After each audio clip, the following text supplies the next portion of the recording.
how to like metal scream. So I was looking up, okay, on YouTube, you actually can find videos of people teaching you how to growl. But because I have a high register voice, so I need to look for like how females growl. So the very first step is like you do this like, you know, when you sigh, when you're really tired, you just go like, like that. And then the second step is like you kind of prolong it. I mean, I'm still practicing. It takes people like months to get it right because I want to scream it right, or else it will destroy my voice. So the first step is like you sigh, like that. And then the second step is like you prolong the sighing, like, like that.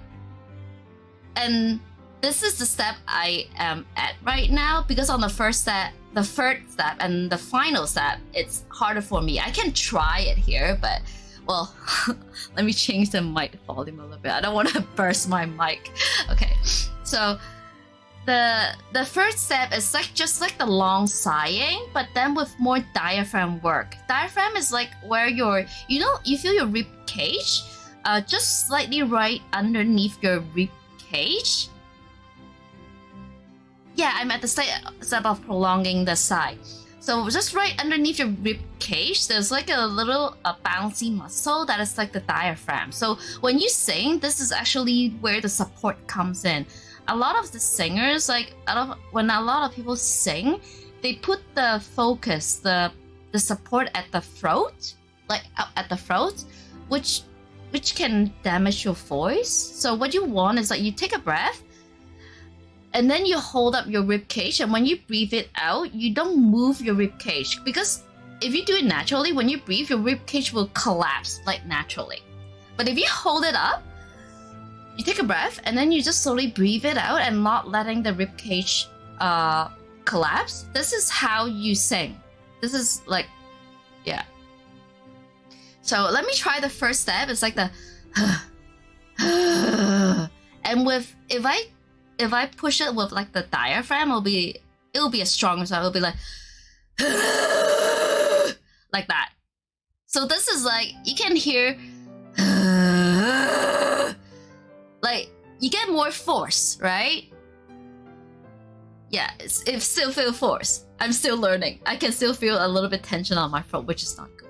And the fourth step is the hardest step. I don't master it yet, but I can try. So it's kind of like the first step, holding your growl with your diaphragm. But then when you feel your cheekbone, like right underneath your cheekbone, there's a place that is kind of like indented. So that is like where you open your mouth. So the fourth step, the final step is like you do this growl with diaphragm support, and you open your mouth. Like you open your mouth. You can feel it when you open your mouth. It kind of like go indented, right? Yeah, I know it's really bad for your throat. But then for the metal growls, the mechanics is like there's like a tooth valve in your on the top of your voice cord, like on your esophagus. On top of it, it's kind of protect you from not having food choke on you. So the mechanics behind the metal growl is that you push air and you make the valve vibrate.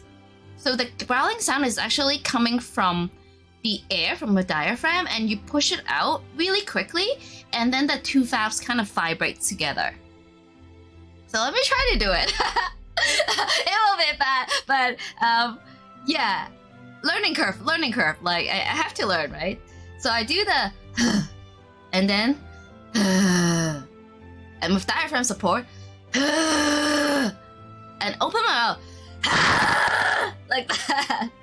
Oh god. Yeah. So once you open your mouth, it will sound a bit more brutal. Like this is a mechanics how you practice it, but because I'm still at kind of like the second or the first stage, I don't think I have really like enough support yet to do that whole growl to make it sound nice. Because once you get everything nailed down at the final step, at the fourth step, when you really open your mouth and let that growl out, the sound will be a lot more rounder. I would say like a lot more rounder and smoother, and you can actually hear the power. The power is not coming from your throat, it's actually coming from your diaphragm. So But yeah, I can only do that how? I guess the final step is like you put words into the growl. So when I was doing the king, the you are king, it would be like, you are king. Oh, sorry, I busted. I busted, right? Yeah, this is where the control comes in. I think I really need to practice. And on the fourth step, where I open my mouth, along with like using the diaphragm force, I can get more control of the diaphragm. What I just did, the reason I busted is because my diaphragm was going like really quickly, like pushing up really quickly. So you hear this like burst of like crash of sound at the very beginning. Hopefully my mic, I have like a limiter and compressor filter on. Hopefully that will be like easier on your ears. I'm so sorry if I crash your ears. Yeah. So basically that's like the basics of growl. I'm not like a pro. I'm not good at it. I'm still practicing how to do it. So, yep. But this is what it is.